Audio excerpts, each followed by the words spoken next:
Where Beth Hool is joined by a couple of former Bison, guys that have made this walk before. She joins us with our Proceed Player Roundtable. Beth? Yeah. Thanks, Alex. Yeah, I'm joined by a couple of guys making their first trip down to Frisco as alumni. We've got Nate Tangway, Jared Tuska, and Nick DeLuca joining us. Thanks, guys, for making it down here and joining us, taking a little bit of time away from the celebration of this week to join us. Oh, it's unbelievable.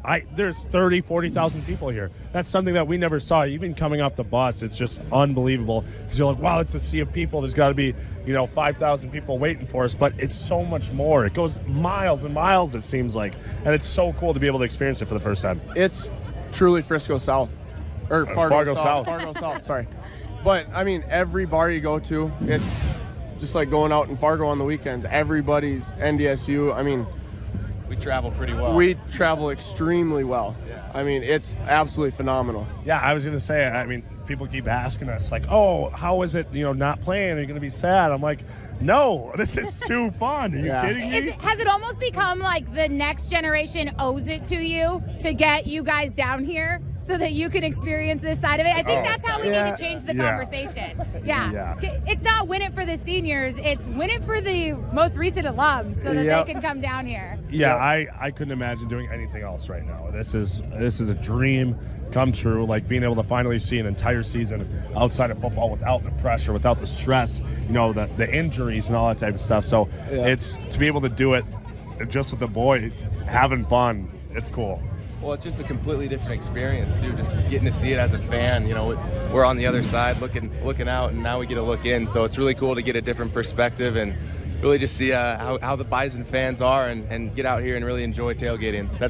It's really awesome. Well, and this has been such an interesting season to observe. The undefeated season, everything that this crew has done, such an impressive group of seniors playing, and really this entire team. There was a really good feeling around the program after you guys left it in really good hands, that this was going to be a good year. But then you add on to it also all of the coaching change stuff. What was that like to be on the outside of? I know you've maybe got a little bit of an inside track with your brother there, but what was that like to watch and experience? I just think it's very similar to when we were freshmen. Coach Bull leaving, Coach Kleiman stepping back up. Nothing's going to change. It's nice when you hire within the coaching just staff. Just pick up right where we left off. Coach Entz, nothing's going to change. How glad were you guys, though, to see how differently it was handled this go-around? Oh, unbelievable. Yeah, our situation was a little different. Not hearing it maybe firsthand was hard for some of us. No surprise, though, that's how Chris would handle this. No doubt. And just being freshmen, when that stuff happened to us, we didn't know any better. We were there for 3-4 months. We were like, what is going on?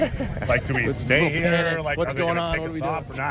For not having recruited us? Who are we going to get? Different scheme, all that type of stuff. But, Coach Kleiman's a blessing. He's one of the best men that I think we can all say that we've ever met in our entire lives. And we can all say that about Coach Entz, too. You guys probably know Coach Entz better than most of the guys I could have up here, given that you guys were all defensive guys. So what do you think about that? Did you guys ever think of him as a head coach? Did you see that trajectory for him?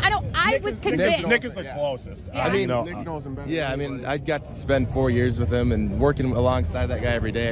I saw what the type of character he has. He's one of the best role models and coaches that you could ask for. So there's no question that he's going to take over, and it's going to be a seamless transition. I think he's going to be a guy that's going to be taking over. And not only that, Nick's girlfriend, babysat his kids, and Nick was over there all the time. They just do that, and they go hang out. I would go over there for Easter, it's just a big family. It's that's so a test cool. to NDSU and everyone. Yeah. Well, we've only got a little bit of time left, and I really want to know your guys' thoughts on Eastern Washington. You guys saw them the last 2 seasons, the last 2 years of your guys' careers. What do you guys kind of make of that? Well, first things first, Easton Stick is the best player in the nation. Him not winning the Walter Payton Award is a travesty among everybody here, okay? Yeah, I've kind of lost respect for the award at that point. It's terrible. Unless you have video game numbers. What's the name of the kid? Devlin. Devlin? Oh, my God. How do you give a kid that award, and his name is Devlin? That's absolutely terrible.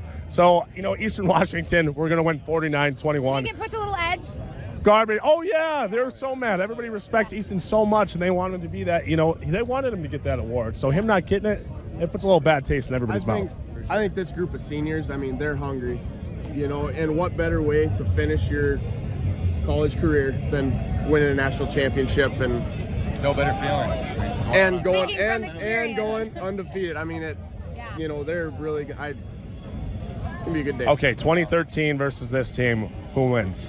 Give me a score. I said 28-10. Now we're getting to the Who? nitty Who? gritty here. 2013.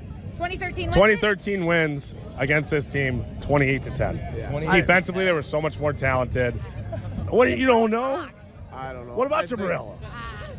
I What think, about 'em? I think they're two different squads, two kind of different eras a little bit. And it just, stuff's changed. Oh. I They're, like the boldness, but I respect the caution. All right, running out of time. Update people. What are you doing with your lives? I work for Radio FM Media. I'm doing sales there, and I'm doing stuff with Bison 1660. I love being on the radio. I love doing all that Tried to type of get stuff. you on TV, but went to the radio side. Clearly, I mean, my face is not okay for TV, Better so for that's radio. why I cautioned away from that. yeah, so I'm a production associate over at Bayer now, soybean production in West Fargo. And then I guide for Hillsview Hunts, pheasant hunting, Nice. back home on the weekend. So anybody, hillsviewhunts.com. You want to chase some birds I don't around. think that conflicts with any of our sponsors. No, so I'm no, all right we're with just- that. we're just throwing this Although out there. maybe You- we need to get you a sponsorship on the pregame show. Yeah, I think we'll you gotta call check you it guys out. next Oh. year. Well, it's great having you guys both around town, and we really love being able to run into you guys all the time. Oh, yeah. Nick, you're a little bit further away these days. Yeah, a little farther down south, but you know, just trying to enjoy the whole process. This first year's been it's been an absolute whirlwind, but it's been a joy, and I'm excited to go into this off season and see what happens next year down in Jacksonville. So. Well, it's always fun to keep an eye on you. Great to have another pro Bison in the ranks and see what you're doing. Always appreciate your willingness to respond to my text messages when I ask you about things. So No problem. Yeah. Always appreciate that. And guys, thanks so much for joining us. Really appreciate it. Bison Nation loves to see you guys down here, and I hope you guys continue to have a good time. I'll cut you free from here. We're going to toss